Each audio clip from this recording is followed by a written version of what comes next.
Hello everyone, welcome back to the code crunch tech school. I am Dhruv और आज हम देखने वाले हैं वेरिएबल्स की विजिबिलिटी के बारे में। तो वेरिएबल्स की विजिबिलिटी या स्कोप तीन टाइप की होती है: पब्लिक, इंटरनल और प्राइवेट। तो सबसे पहले देखते हैं पब्लिक विजिबिलिटी के बारे में।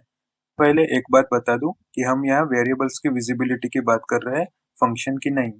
उसमें एक और टाइप ऐड हो जाता है, एक्सटर्नल। तो उसके बारे में हम नेक्स्ट एपिसोड में देखेंगे। तो आइए देखते हैं पब्लिक विजिबिलिटी के बारे में। So public state variables can be accessed internally, externally and in derived context. And for public state variable an automatic getter function is generated. तो पब्लिक वेरिएबल्स को कॉन्ट्रैक्ट के अंदर भी यूज कर सकते हैं, आउटसाइड कॉन्ट्रैक्ट भी यूज कर सकते हैं और डिराइव्ड कॉन्ट्रैक्ट में भी यूज कर सकते हैं। तो सबसे पहले तो ये क्लियर कर लेते हैं कि ये इंटरनली, एक्सटर्नली और डिराइव्ड कॉन्ट्रैक्ट क्या है। तो इंटरनली मतलब अपने वेरिएबल को जिस कॉन्ट्रैक्ट में डिफाइन किया है उसी कॉन्ट्रैक्ट में यूज कर रहे हो, तो उसको इंटरनली यूज कर रहे हैं ऐसा बोलते हैं। फिर एक्सटर्नली मीन्स आप वेरिएबल को किसी और दूसरे कॉन्ट्रैक्ट में यूज कर रहे हो, या फिर आप उसको ऐप में मतलब कि आपके फ्रंट एंड पे यूज कर रहे हो, तो वो उसका एक्सटर्नल यूज होता है। और डिराइव्ड कॉन्ट्रैक्ट क्या होता है? तो डिराइव्ड या इनहेरिटेड कॉन्ट्रैक्ट मतलब एक कॉन्ट्रैक्ट दूसरे कॉन्ट्रैक्ट को अपने अंदर इनहेरिट कर लेता है, ताकि वो उस कॉन्ट्रैक्ट के सारे फंक्शंस, वेरिएबल या प्रॉपर्टी को इजीली एक्सेस कर सके या उसको यूज कर सके। तो आई होप आप यहाँ तक अच्छे से समझ गए होंगे। और यहाँ पे मैंने एक टेबल क्रिएट किया है जहाँ आप देख सकते हो कि आपने किसी वेरिएबल को पब्लिक विजिबिलिटी दी होगी, तो उसको आप इंटरनल, एक्सटर्नल और डिराइव्ड कॉन्ट्रैक्ट में यूज कर सकोगे। फिर आपने उसको प्राइवेट विजिबिलिटी दी होगी तो उसको सिर्फ आप इंटरनली यूज कर सकोगे। और उसको आपने इंटरनल विजिबिलिटी दी होगी तो उसको इंटरनल और डिराइव्ड कॉन्ट्रैक्ट में यूज करोगे। तो चलिए इसको प्रैक्टिकली देखते हैं रिमिक्स आईडीई में। तो सबसे पहले हम देखेंगे पब्लिक विजिबिलिटी के बारे में। तो उसको हम इंटरनल, एक्सटर्नल, डिराइव्ड सब जगह पर उसको एक्सेस कर सकते हैं और उसको यूज कर सकते हैं। तो सबसे पहले हम यहाँ पे देख रहे हैं पब्लिक विजिबिलिटी टाइप के वेरिएबल को एक्सटर्नली यूज करके। उसके लिए यहाँ पे एक वेरिएबल क्रिएट कर लेते हैं, अनसाइन इंटीजर, और विजिबिलिटी उसकी देंगे पब्लिक। उसका नाम देंगे val, उसकी वैल्यू सेंड कर देंगे कुछ भी 50। तो अभी हम देखेंगे कि ये जो वेरिएबल है वेल, इसको हम एक्सटर्नली यूज कर सकते हैं या नहीं। तो उसके लिए करेंगे कॉन्ट्रैक्ट को डिप्लॉय।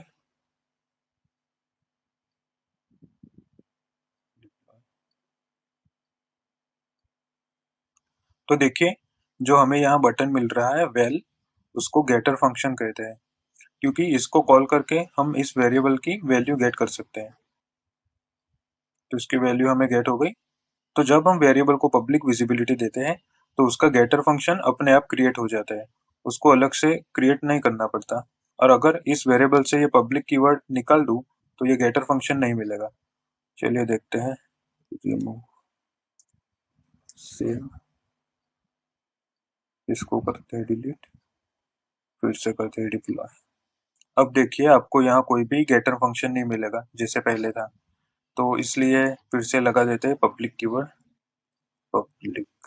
तो इसको पहले वाले को करते हैं डिलीट और इसको फिर से करते हैं डिप्लॉय। तो ये मिल गया फिर से गेटर फंक्शन वैल्यू। तो हम बात कर रहे थे पब्लिक वेरिएबल को एक्सटर्नली यूज करने की। तो यहाँ जो हमें रिमिक्स आईडी में बटन क्रिएट होके मिल रहा है, तो रिमिक्स आईडी क्या है? वो भी तो एक वेब ऐप ही है। फॉर एग्जाम्पल, हम ये स्मार्ट कॉन्ट्रैक्ट को डिप्लॉय करके उसके साथ इंटरेक्ट करने के लिए एक फ्रंट एंड क्रिएट करेंगे इन रिएक्ट जेएस। फिर इस वेरिएबल को यूज करेंगे फ्रंट एंड पे, यानी कि इस वेरिएबल को यूज करेंगे एक्सटर्नली। तो रिमिक्स आईडी भी सेम हमें यहाँ एक इंटरफेस क्रिएट करके दे रही है।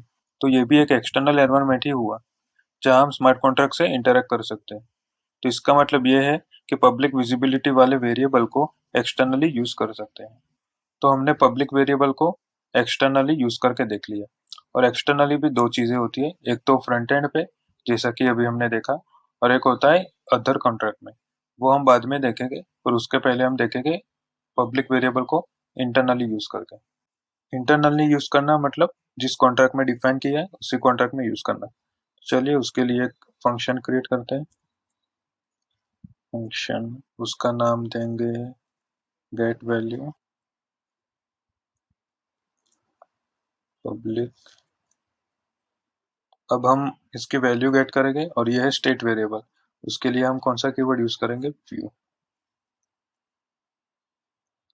फिर रिटर्न्स अनसाइन इंटीजर, जो भी वेरिएबल रिटर्न करेंगे उसका टाइप, और फिर यहाँ पे रिटर्न वैल्यू। तो यहाँ पे मैंने गेट वैल्यू नाम का फंक्शन बनाया है और वहां से मैंने इस वेल की वैल्यू रिटर्न की है, मतलब कि इस वेल वेरिएबल को हमने इंटरनली यूज किया है। तो चलिए अभी डिप्लॉय करके देखते हैं।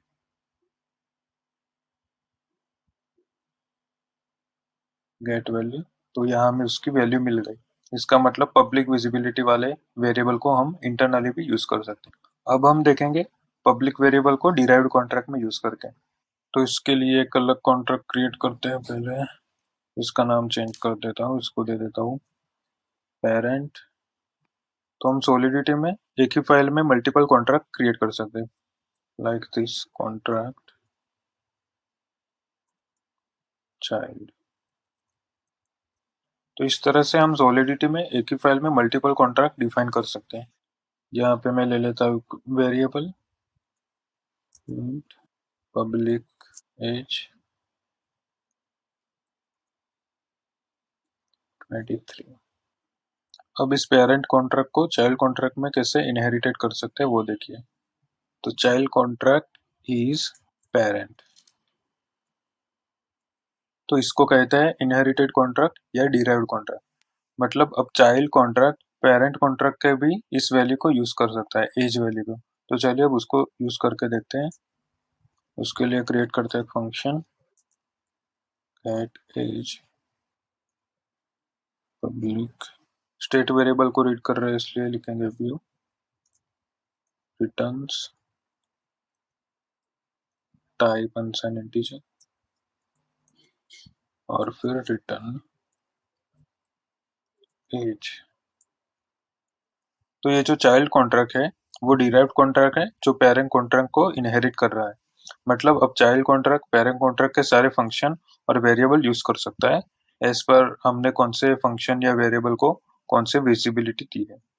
तो हमने यहाँ इस एज वेरिएबल को पब्लिक विजिबिलिटी दी है, इसके वजह से हम यहाँ उसको यूज कर सकते हैं, क्योंकि पब्लिक विजिबिलिटी वाले वेरिएबल को हम डिराइव्ड कॉन्ट्रैक्ट में यूज कर सकते हैं। तो चलिए इसको डिप्लॉय करके एक बार चेक करते हैं। तो डिप्लॉय करते वक्त आप ध्यान रखें कि यहाँ पे आपने चाइल्ड कॉन्ट्रैक्ट सिलेक्ट किया हुआ हो। तो चाइल्ड कॉन्ट्रैक्ट को सिलेक्ट कीजिए और करिए डिप्लॉय। तो देखिए हमने यहाँ पर सिर्फ चाइल्ड कॉन्ट्रैक्ट को ही डिप्लॉय किया है और चाइल्ड कॉन्ट्रैक्ट के अंदर ये सिर्फ गेट एज नाम का ही फंक्शन है। फिर भी हमें यहाँ पर गेट एज और एज दोनों के बटन्स मिल रहे हैं, क्योंकि चाइल्ड कॉन्ट्रैक्ट ने पेरेंट कॉन्ट्रैक्ट को इनहेरिट कर लिया है। तो चलिए अब इस गेट एज के फंक्शन को रन करके देखते हैं। तो देखिए हमें एज की वैल्यू मिल गई। इसका मतलब है कि आपने वेरिएबल को पब्लिक विजिबिलिटी दी होगी तो उसको हम डिराइव्ड कॉन्ट्रैक्ट में भी यूज कर सकेंगे, मतलब उसको एक्सेस कर सकेंगे। तो हमने पब्लिक वेरिएबल को इंटरनली यूज करके देख लिया है, डिराइव्ड कॉन्ट्रैक्ट में यूज करके देख लिया है, एक्सटर्नली फ्रंट एंड पे भी यूज करके देख लिया।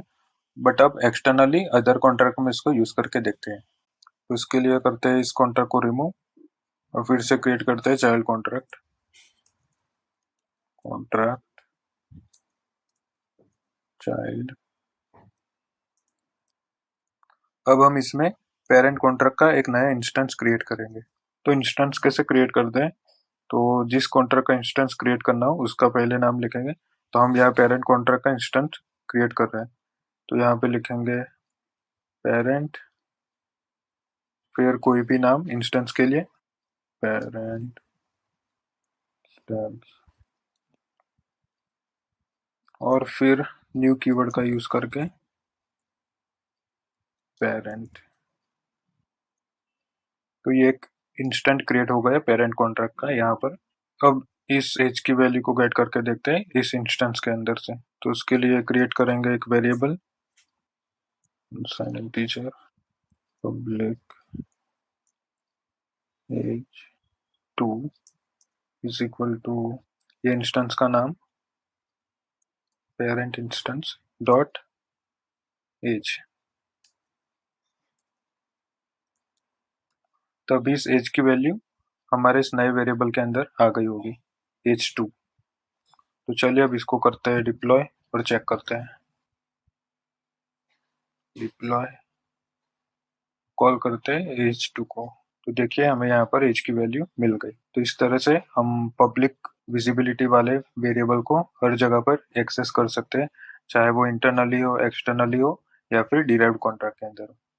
तो अब बात करते हैं इंटरनल वेरिएबल्स की। तो internal state variables can only B accessed internally and in derived contracts, and this is the default visibility level for state variable. तो मतलब इंटरनल स्टेट्स को हम हमारे कॉन्ट्रैक्ट के इंटरनली यूज कर सकते हैं, और जो कॉन्ट्रैक्ट हमारे कॉन्ट्रैक्ट से डिराइव्ड हो रहा है उसमें यूज कर सकते हैं। और अगर हम किसी वेरिएबल की विजिबिलिटी डिफाइन नहीं करते तो उसकी विजिबिलिटी डिफॉल्ट इंटरनल होगी। तो आइए इसको देखते हैं रिमिक्स आईडी में।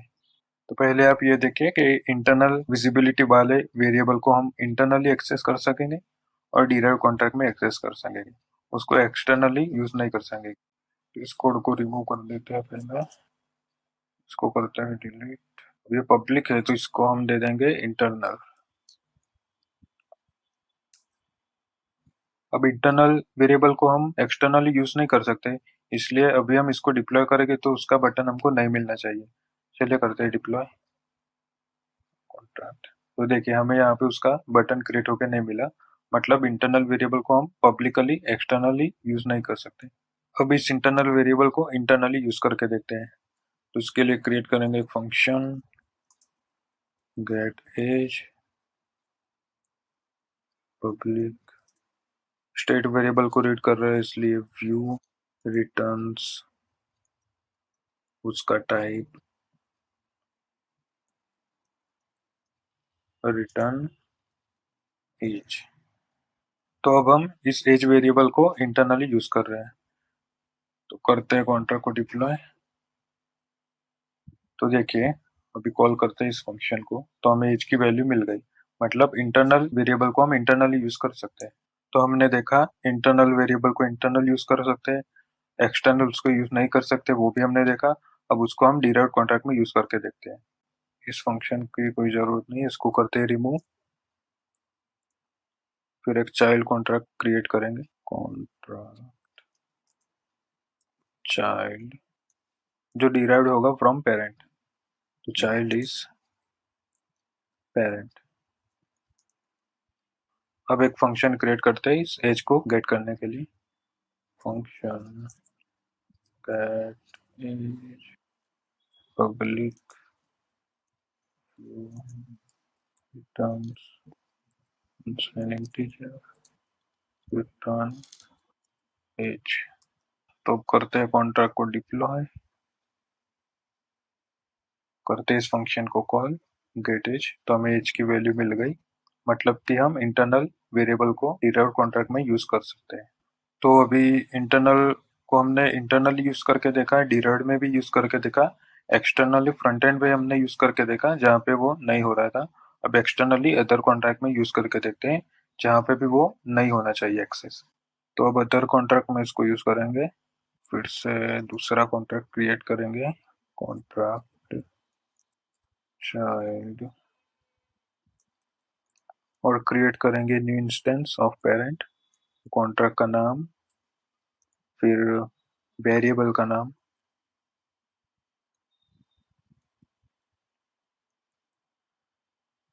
फिर न्यू, फिर से कॉन्ट्रैक्ट का नाम पेरेंट। तो क्रिएट हो गया नया इंस्टेंस। अब एज की वैल्यू को गेट करते हैं। तो उसके लिए करते हैं variable create unsigned integer public age is equal to parent instance dot age. तो यहाँ पे हमें एरर मिल चुकी है कि एज इज नॉट फाउंड और नॉट विजिबल, क्योंकि इंटरनल वेरिएबल को हम अदर कॉन्ट्रैक्ट में यूज नहीं कर सकते। अब लास्ट हम देखते हैं प्राइवेट वेरिएबल्स के बारे में। तो private state variables can only B accessed internally, and private state variables are like internal ones but they are not visible in derived contracts। तो प्राइवेट स्टेट वेरिएबल को हम सिर्फ इंटरनली यूज कर सकते हैं, मतलब कि जिस कॉन्ट्रैक्ट के अंदर वो डिक्लेयर हुआ है वहां पे ही उसको यूज कर सकते हैं, उसको इंटरनल वेरिएबल की तरह डिराइव कॉन्ट्रैक्ट में भी यूज नहीं कर सकते। तो जैसा कि यहाँ पे दिखाया हुआ है टेबल में, कि प्राइवेट वेरिएबल को सिर्फ इंटरनली ही यूज कर सकते हैं। तो आइए उसको रिमिक्स आईडी में देखते हैं। तो करते हैं अब इस कोड को रिमूव और यहाँ पर कर देंगे प्राइवेट विजिबिलिटी। अब हमने प्राइवेट की है इसलिए हम उसको एक्सटर्नली एक्सेस नहीं कर सकेंगे। चलिए देख लेते हैं पहले डिप्लॉय। तो देखिए यहाँ पे उसका बटन क्रिएट होके नहीं आया, मतलब उसको हम एक्सटर्नली यूज नहीं कर सकते, इसको सिर्फ इंटरनली यूज कर सकते हैं। तो वो देखते हैं एक बार। Function get age public view returns integer return age. इसको करते हैं डिलीट, फिर से करते हैं डिप्लॉय और कॉल करते हैं गेट एज। तो हमें मिल गई एज की वैल्यू। तो इसको हम इंटरनली यूज कर सकते हैं। अब उसको हम ट्राई करते हैं डिराइव्ड कॉन्ट्रैक्ट में यूज करने की और अदर कॉन्ट्रैक्ट में यूज करने की, पर हम कर नहीं सकेंगे। हम देख लेते हैं एक बार। तो उसके लिए क्रिएट करते हैं child contract, contract child is parent. तो अब यहाँ पे गेट एज फंक्शन क्रिएट करते हैं। Get age public view returns unsigned integer और रिटर्न एज। तो अब देखिए यहाँ पे क्या एरर मिल रही है, अनडिक्लेयर आइडेंटिफायर। मतलब कंपाइलर ढूंढ रहा है कि एज कहाँ पे डिक्लेयर की है। इस चाइल्ड कॉन्ट्रैक्ट में तो नहीं है, पर पेरेंट कॉन्ट्रैक्ट में है, पर वो वहां पर प्राइवेट है तो उसका वो पढ़ नहीं सकता। इस वजह से ये एरर दे रहा है। मतलब प्राइवेट वेरिएबल को हम डिराइव्ड कॉन्ट्रैक्ट में यूज नहीं कर सकते। चलिए अब इसको हम अदर कॉन्ट्रैक्ट में यूज करके देखते हैं। करते हैं रिमूव इस कोड को, फिर से क्रिएट करेंगे कॉन्ट्रैक्ट चाइल्ड। अब पेरेंट कॉन्ट्रैक्ट का इंस्टेंस क्रिएट करेंगे। Parent parent instance is equal to new parent. तो ये हो गया क्रिएट इंस्टेंस। अब इसमें से एज की वैल्यू रीड करने की ट्राई करते हैं।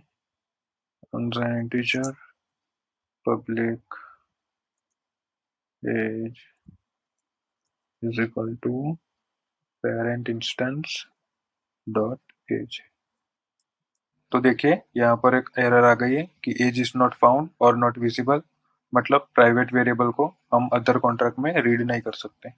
सो आई होप कि आप अच्छे से समझ गए होंगे वेरिएबल की विजिबिलिटी के बारे में। एक बार समराइज कर दूं तो पब्लिक वेरिएबल कहीं पे भी यूज कर सकते हैं, कॉन्ट्रैक्ट के इंटरनली भी और आउटसाइड कॉन्ट्रैक्ट भी। और जिस भी वेरिएबल को हम पब्लिक करेंगे उसका एक गेटर फंक्शन ऑटोमेटिकली क्रिएट हो जाएगा। फिर इंटरनल वेरिएबल तो उसको हम कॉन्ट्रैक्ट के अंदर यूज कर सकते हैं और जो कॉन्ट्रैक्ट हमारे कॉन्ट्रैक्ट को डिराइव कर रहा है उसके अंदर यूज कर सकते हैं। और कोई भी स्टेट वेरिएबल जिसकी विजिबिलिटी हम डिफाइन नहीं करते तो वो डिफॉल्ट इंटरनल ही होगा। और लास्ट में प्राइवेट, तो प्राइवेट वेरिएबल को सिर्फ हम कॉन्ट्रैक्ट के अंदर ही यूज कर सकते हैं। तो मिलते हैं नेक्स्ट वीडियो में to learn about visibilities of function in Solidity. Thanks for watching.